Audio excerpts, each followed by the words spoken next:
Feeding mothers కోసం ఒక అద్భుతమైన రెసిపీ. ఇది మునగాకు ఫ్రై. ఎవరైనా తినచ్చు, ఫీడింగ్ మదర్స్ అనే కాదు, ఫీడింగ్ మదర్స్కి అయితే ఫీడింగ్ చాలా బాగా వస్తుంది, బాగుంటుంది. దీనికోసం ముందుగా ఒక ప్యాన్ తీసుకొని దాంట్లో ఆయిల్ వేసుకోవాలి. 2 టేబుల్ స్పూన్స్ ఆయిల్ వేసుకొని పోపు దినుసులు, శనగపప్పు, మినపప్పు, ఆవాలు, జీలకర్ర, ఎండుమిరపకాయలు, అలాగే కొంచెం ఇంగువ కూడా వేసుకోవాలి.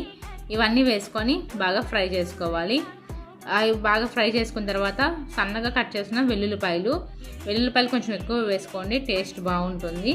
వెల్లుల్లిపాయలు వేసుకొని కొంచెం ఫ్రై అయిన తర్వాత ఒక పెద్ద సైజు ఉల్లిపాయ కట్ చేసుకొని ఇలా సన్నగా కట్ చేసి వేసుకోవాలి. మునగాకు వేడి చేస్తుంది కాబట్టి కొంచెం ఉల్లిపాయలు అనేవి ఎక్కువ వేసుకోవాలి.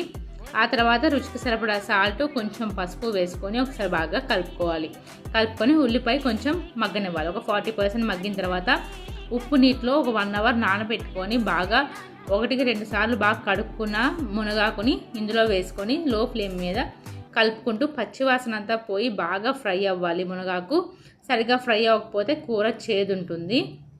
ఈ విధంగా బాగా కలుపుకుంటూ సిమ్లో పెట్టుకొని బాగా ఫ్రై చేసుకోవాలి. చూసారు కదా, ఈ విధంగా కర్రీ అనేది అవ్వాలి. ఇక్కడ కానీ కారం సరిపోదు అనిపించుకుంటే ఒక 1/2 టీ స్పూను కొంచెం కారం వేసుకోవచ్చు, లేదంటే లేదు, ఎండుమిరపకాయ అయితే అడ్జస్ట్ అవ్వచ్చు. ఈ విధంగా కారం వేసుకొని ఒకసారి బాగా కలుపుకొని స్టవ్ ఆపేసుకొని వేడివేడి అన్నంతో తింటే చాలా అంటే చాలా బాగుంటుంది. అలాగే ఎంతో హెల్తీ కూడా. Please like.